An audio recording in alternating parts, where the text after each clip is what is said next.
Hello and welcome to the Fighting Moose podcast. I'm your host and narrator, Jason Hendrickson.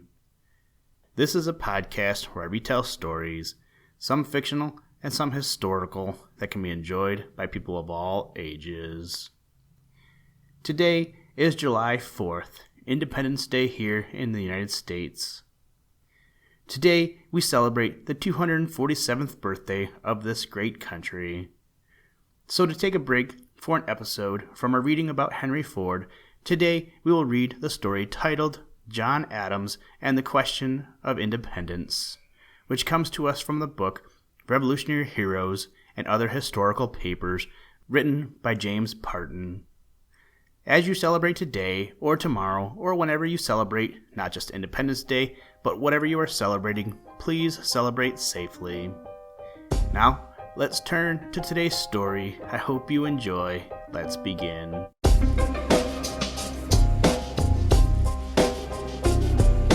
Liftoff. We have a liftoff. We choose to go to the moon in this decade and do the other things, not because they are easy, but because they are hard. John Adams and the Question of Independence. It was an act of something more than courage to vote for independence in 1776. It was an act of far-sighted wisdom as well, and it was done with the utmost possible deliberation. The last great debate upon the subject took place on Monday, the 1st of July, 1776. 51 members were present that morning, a number that must have pretty well filled the square, not very large, room in Independence Hall, which many of our readers visited during the centennial year. No spectators were present beyond the officers of the House. John Hancock was in the chairman's seat. In the room overhead, the legislature of Pennsylvania was in session. Out of doors, in the public squares and grounds adjacent, troops were drilling as they had been every day for months past, and a great force of men was at work fortifying the Delaware below the city. This day had been set apart for the final and decisive considerations of independence. The draft of the Declaration, as written by Mr. Jefferson, had been handed in 3 days before and lay upon the table, perhaps visibly so, as well as in a parliamentary sense. The question had been discussed, and discussed again and again discussed, until it seemed to the more ardent minds a waste of breath to argue it further. But it requires time, much time, as well as great patience, to bring a representative body to the point of deciding irrevocably a matter so momentous, involving their own and their country's destiny. Ought we to sever the tie which binds us to the mother country? That was not so very difficult to answer, but there was another question. Can we? Britain is mighty, and what are we? 13 colonies of farmers, with little money, no allies, no saltpeter even, and all the Indians open to British gold and British rum. Then there was another question. Will the people at home sustain us? At 9 o'clock, President Hancock rapped to order. The first business was the reading of letters addressed to the Congress, which had arrived since the adjournment on Saturday. One of these, from General Washington in New York, contained news calculated to alarm all but the most stalwart spirits. Canada quite lost to the cause. Arnold's army in full, though orderly, retreat from that province. A powerful British fleet just arriving in New York Harbor, 3 or 4 ships drifting in daily, and now 45 sail all at once signaled from Sandy Hook. Some say more, added General Washington, and I suppose the whole fleet will be in within a day or two. The whole fleet, as if these were not enough, and, in truth, the number soon reached 120, with thousands of redcoats in them abundantly supplied with every requisite. Washington's own army numbered on that day 7,754 men, of whom, as he reported, 800 had no guns at all, 1,400 had bad guns, and half the infantry no bayonets. Add to this 53 British ships just arrived at Charleston, with General Clinton's expedition on board. We must bear this news in mind in order to appreciate what followed in Congress that day. When General Washington's letter had been read, the House went into committee of the whole to take into consideration the question of independence.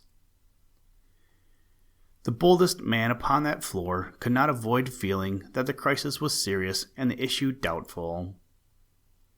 As if to deepen this impression, there soon rose to address the House John Dickinson of Pennsylvania, a good man and a patriot, an able speaker and better writer, but rich not of robust health and conservative almost to timidity.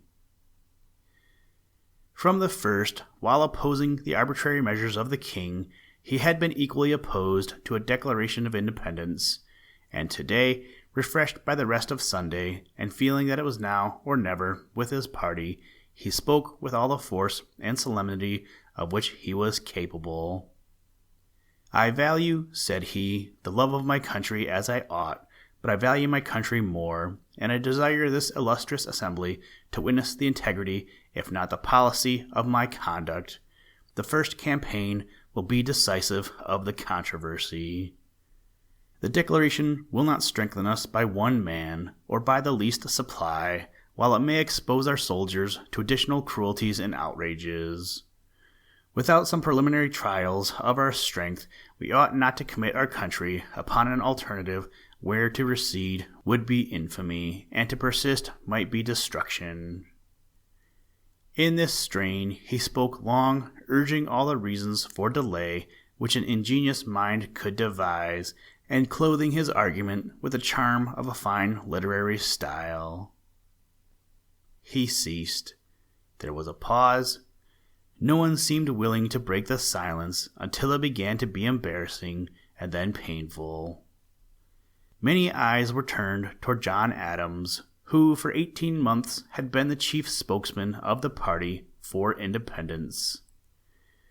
He had advocated the measure before Thomas Paine had written Common Sense, and when it had not one influential friend in Philadelphia. Early in the previous year, when it first became known by the accidental publicity of a letter that he favored the Declaration of Independence, the solid men of Philadelphia shunned him as if he had had the leprosy. "I walked the streets of Philadelphia," he once wrote, "in solitude, borne down by the weight of care and unpopularity." Dr. Rush mentions that he saw him thus walking the streets alone, an object of nearly universal scorn and detestation. But he was on the gaining side. The cruel burning of Falmouth on the coast of Maine weaned New England from the mother country, and the burning of Norfolk completed the same office for Virginia. Today he stood with the majority of the people behind him. Today he spoke the sentiments of his country. Today he uttered the words which every man on the floor but John Dickinson wished to hear uttered.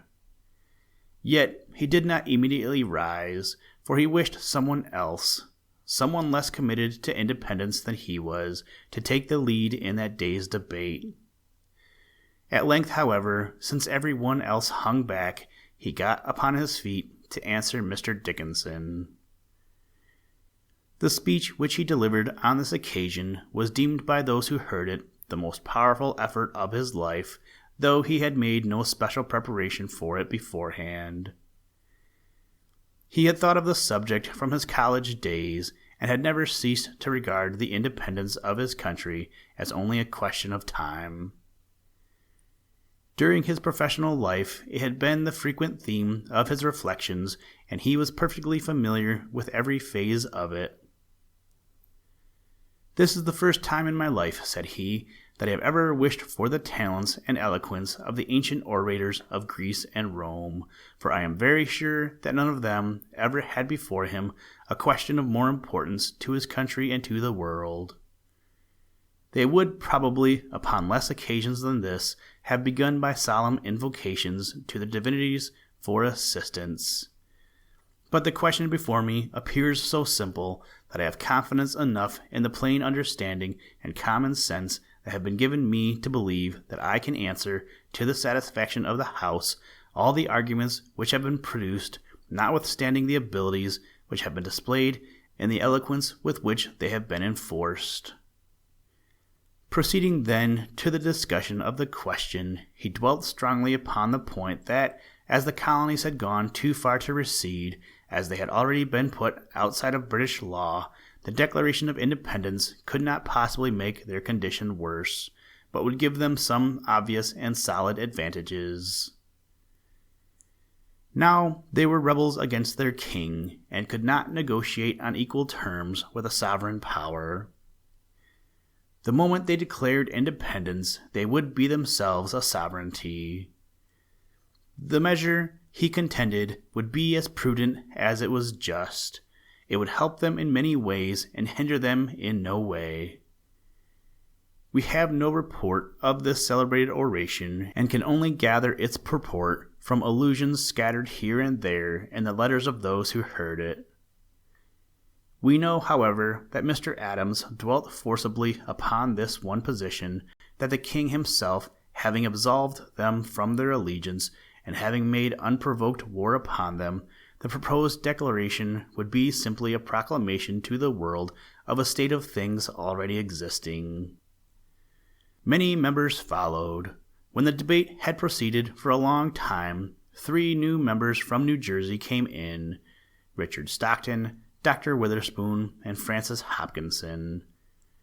These gentlemen, on learning the business before the House, expressed a strong desire to hear a recapitulation of the arguments which had been brought forth. Again there was an awkward silence. Again all eyes were turned upon John Adams. Again he shrank from taking the floor. Mr. Edward Rutledge of South Carolina came to him and said, "Nobody will speak but you upon this subject. You have all the topics so ready that you must satisfy the gentleman from New Jersey." Mr. Adams replied that he was ashamed to repeat what he had said 20 times before. As the new members still insisted on hearing a recapitulation, he at length rose once more and gave a concise summary of the whole debate. The New Jersey gentlemen said they were fully satisfied and were ready for the question. It was now 6 o'clock in the evening. The debate had continued all day, 9 hours, without the least interval for rest or refreshment. And during that long period, as Mr. Jefferson wrote at a later day, all the powers of the soul had been distended with the magnitude of the object. Mr. Edward Rutledge of South Carolina then rose and asked as a favor that the voting be deferred until the next morning, as he and his fellow members wished still further to deliberate. The request was granted. The House adjourned. The hungry and exhausted members went to their homes. The next morning members met in a cheerful mood, for it was well ascertained that every colony was prepared to vote for independence. When Mr. Adams reached the State House door, he had the pleasure of meeting Caesar Rodney, still in his riding boots, for he had ridden all night from Delaware to vote on the momentous question. Mr. Adams, it is said, had sent an express at his own expense 80 miles to summon him, and there he was to greet him at the State House door. The great question was speedily put, when every state but New York voted for declaring independence, and that state's adherence was delayed a few days only by a series of accidents. What a happy man was John Adams, and what a triumphant letter was that which he wrote to his noble wife on the 3rd of July, telling her the great news that Congress had passed a resolution, without one dissenting colony, that these united colonies are, and of right ought to be, free and independent states. Then he continued in the passage so often quoted, "The 2nd day of July, 1776, will be the most memorable epoch in the history of America. I am apt to believe that it will be celebrated by succeeding generations as the great anniversary festival.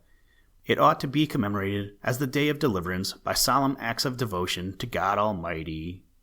It ought to be solemnized with pomp and parade, with shows, games, sports, guns, bells, bonfires, and illuminations from one end of this continent to the other, from this time forward forevermore." But no, not on July 2nd. The transaction was not yet complete. As soon as the vote was recorded, Mr. Jefferson's draft of the Declaration was taken from the table and discussed paragraph by paragraph.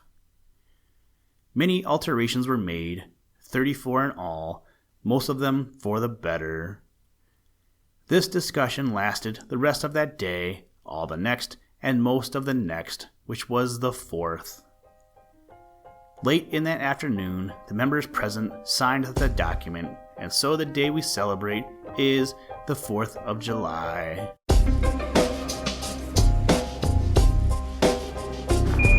Houston, Tranquility Base here. The Eagle has landed. That's one small step for man, one giant leap for mankind. Thank you for listening to this episode of the Fighting Moose Podcast. Please join us next time as we read another exciting story. Today's music was provided by the artist Grapes, and the audio clips were provided by NASA. For more information, to contact us, or to download podcast extras, please visit www.thefightingmoose.com. Also, if you haven't done so, please leave us a review wherever you get your podcast. Thank you for your patronage, and as always, try and do a random act of kindness every day. Mission complete, Houston. After serving the world